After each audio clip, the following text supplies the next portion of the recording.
Good morning and welcome to the Cory Doctorow podcast. I am newly moved. As I mentioned last week, I was desperate for a place to live with my family, and we found one. We found a flat around the corner from the place where we live in London, and that's where we're going to be staying for the next 3 weeks while the builders demolish and rebuild our kitchen and bathroom.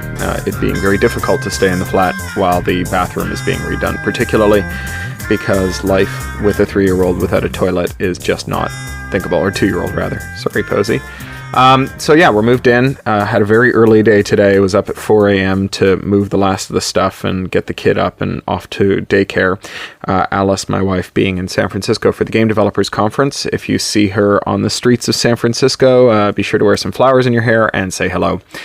We are off at the end of the month, April the 1st. We're headed to Seattle for NorwestCon, where I'm one of the guests of honor, along with my friend Werner Vinge. I hope that I will see some or all of you there. I really like Seattle, and I'm actually coming back to Seattle about a month later for the book tour for the Win. And on that note, I have a little bit of news. Let me just find. I didn't actually put that in my notes, but let me dig it out here.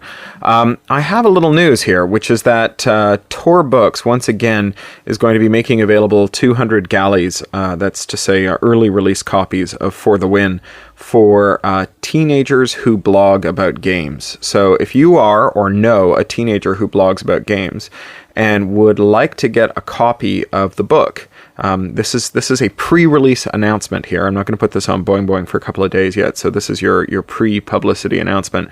You can send an email to Tor Publicity, that's T-O-R Publicity at Tor.com, Tor Publicity at Tor.com.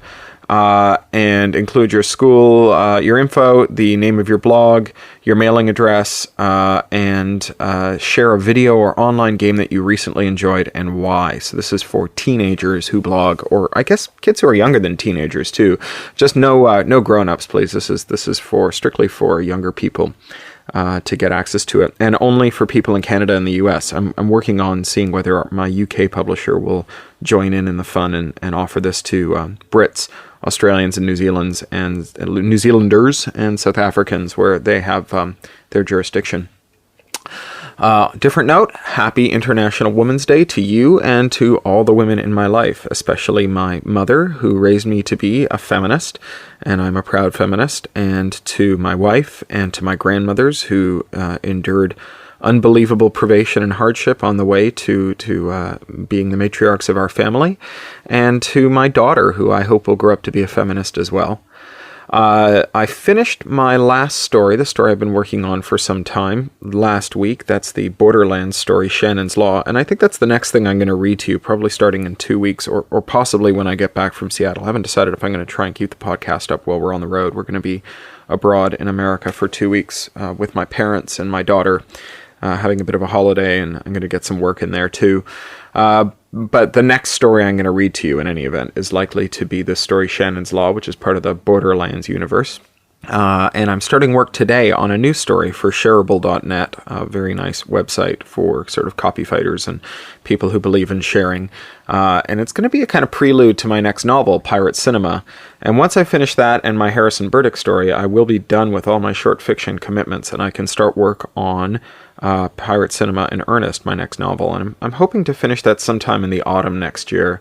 It kind of depends on how much work I get done before we go away for the summer. We're going to take 4 weeks off this summer and go completely offline and really try and relax and unplug and reset our clocks. So that'll take a big bite out of the writing time, but I think it's absolutely going to be worth it. Other news, let me think here. Oh, yes. So last week, I think I mentioned this, that the Liberal Democrats, the party that I belong to here in the United Kingdom, the so-called Party of Liberty, had really let me down. They had introduced, the Lords for the Liberal Democrats had introduced a bill or an amendment rather, to the Digital Economy Bill that provided for essentially censorship of the web. And this had me very, very down, as, I hated to think that my dues were going to pay for the support of a party that was in the business of censoring the internet. Well, there's been a great outcry from the Liberal Democrats, and one of the things that we can say about the Lib Dems in their favor here is that they've really listened to the rank and file members. And in fact, 20 plus prospective parliamentary candidates, these are people who are standing in the next election, which will probably be in May sometime, signed a letter to the Lords saying, we oppose this. And then as of this morning, there's an emergency bill or an emergency resolution that's being put forward at the party conference next weekend in Birmingham, which unfortunately I'm not going to be able to make because, as I say, I'm alone with the baby, so I'm not able to travel, alas. But the party conference in Birmingham, there's going to be this emergency motion in which the Liberal Democrats affirm their commitment to net neutrality, to a fair copyright law, to the value of lawful file sharing, and all the rest of it. So that's very, very cool. I mean, I couldn't have written a better resolution myself, and I'm really hoping that it passes. If any of you are Lib Dems and are attending Birmingham, I urge your support for this. And if you know Lib Dems, I urge you to urge them to go to Birmingham and stand up for this. Anyway, that's enough of that. Now let's read you a little bit more of Clockwork Fagin. This is the short story that I wrote for Kelly Link and Gavin Grant's Candlewick Press Young Adult Steampunk Anthology. And I'm going to not quite finish it this week. I'm going to read you one more installment next week, and that'll be the end. But it wasn't home for him. Poor William. We'd had children like him in the bad old days. Children who just couldn't get back up on their feet or foot again. Most of the time, I reckon, they were kids who couldn't make it as apprentices neither, kids who spent their working lives full of such awful misery that they were bound to fall into a machine, and being sundered from their limbs didn't improve their outlook. We tried everything we could think of to cheer William up. He'd worked for a watchsmith, and he had a pretty good hand at disassembling and cleaning mechanisms. His stump ached him like fire, even after he'd been fitted with a better apparatus by St. Aggie's best leg maker, and it was only when he was working with his little tweezers and brushes that he lost the grimace that twisted up his face so. Monty had him strip and clean every clockwork in the house, even the ones that were working perfectly, even the delicate works we'd carefully knocked together for the clockwork grinder, but it wasn't enough. In the bad old days, Grinder would have beaten the boy and sent him out to beg in the worst parts of town, hoping that he'd be run down by a cart or killed by one of the blunderbuss gangs that marauded there.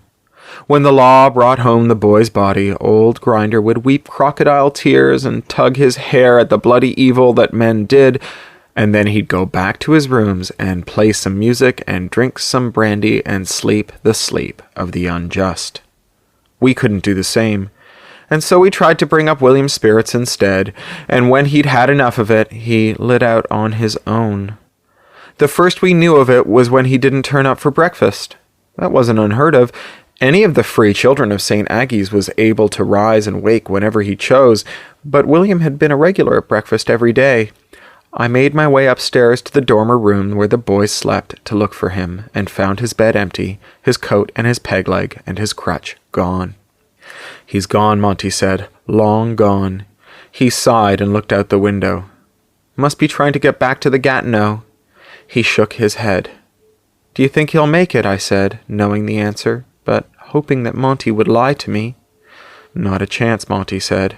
"Not him. He'll either be beaten, arrested, or worse by sundown.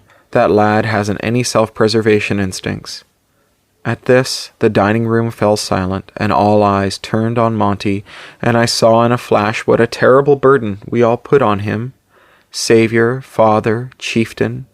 He twisted his face into a halfway convincing smile. "Oh, maybe not. He might just be hiding out down the road. Tell you what, eat up and we'll go searching for him." I never saw a load of plates cleared faster. It was bare minutes before we were formed up in the parlour, divided into groups, and sent out into muddy York to find William Sanssouci. We turned that bad old city upside down, asking nosy questions and sticking our heads in where they didn't belong, but Monty had been doubly right the first time around. The police found William Sanssouci's body in a marshy bit of land off the Leslie Street spit. His pockets had been slit, his pathetic paper sack of belongings torn and the clothes scattered, and his fine, hand-turned leg was gone. He had been dead 4 hours.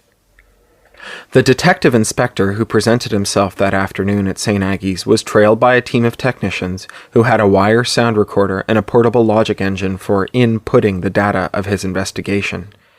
He seemed very proud of his machine, even though it came with 3 convicts from the King Street jail in shackles and leg irons, who worked tirelessly to keep the springs wound, toiling in a lather of sweat and heaving breath, heat boiling off their shaved heads in shimmering waves. He showed up just as the clock in the parlor chimed 8 times, a bear chasing a bird around on a track as it sang the hour. We peered out the windows in the upper floors, saw the inspector, and understood just why Monty had been so morose all afternoon. But Monty did us proud.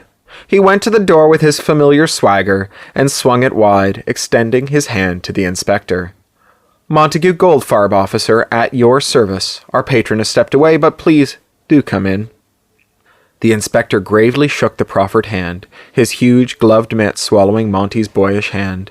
It was easy to forget that he was just a child, but the looming presence of the giant inspector reminded us all.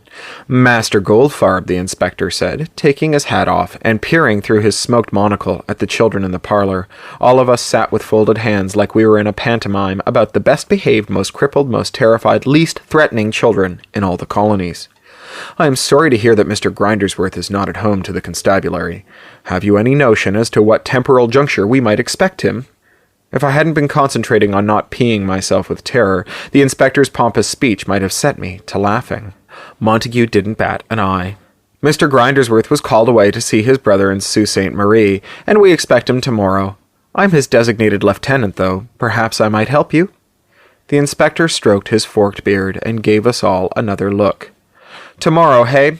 Well, I don't suppose that justice should wait that long. Mr. Goldfarb, I have grim intelligence for you as regards one of your young compatriots, a Master—" He consulted a punched card that was held in a hopper on his clanking logic engine. "Master William Sanssouci. He lies even now upon a slab in the city morgue. Someone of authority from this institution is required to confirm the preliminary identification. You will do, I suppose, though your patron will have to present himself post-haste in order to sign the several official documents that necessarily accompany an event of such gravity." We'd known as soon as the inspector turned up on St. Aggie's door that it meant that William was dead. If he was merely in trouble, it would have been a constable dragging him by the ear.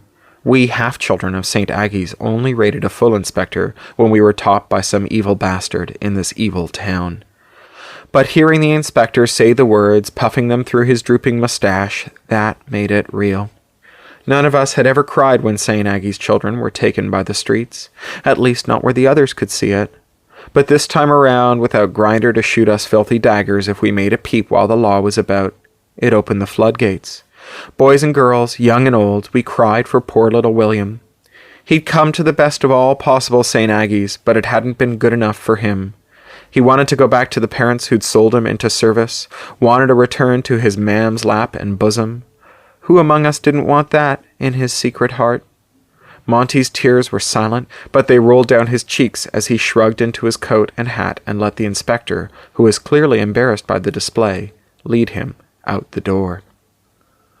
When Monty came home, he arrived at a house full of children who were ready to go mad. We'd cried ourselves hoarse, then sat about in the parlor, not knowing what to do. If there had been any of old Grinder's booze still in the house, we'd have drunk it.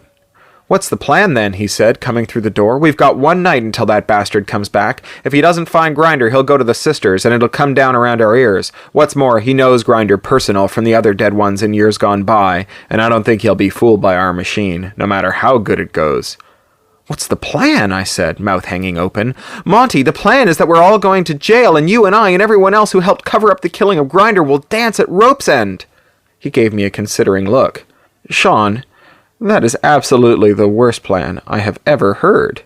And then he grinned at us the way he did, and we all knew that somehow it would be all right.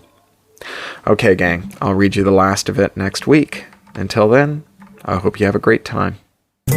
You've been listening to the Cory Doctorow podcast, licensed under Creative Commons Attribution, Non-Commercial, Share-alike US 3.0, or as Woody Guthrie put it in another context, This song is copyrighted in the U.S. under seal of copyright 154085 for a period of 28 years, and anyone caught singing it without our permission will be a mighty good friend of ourn, because we don't give a darn.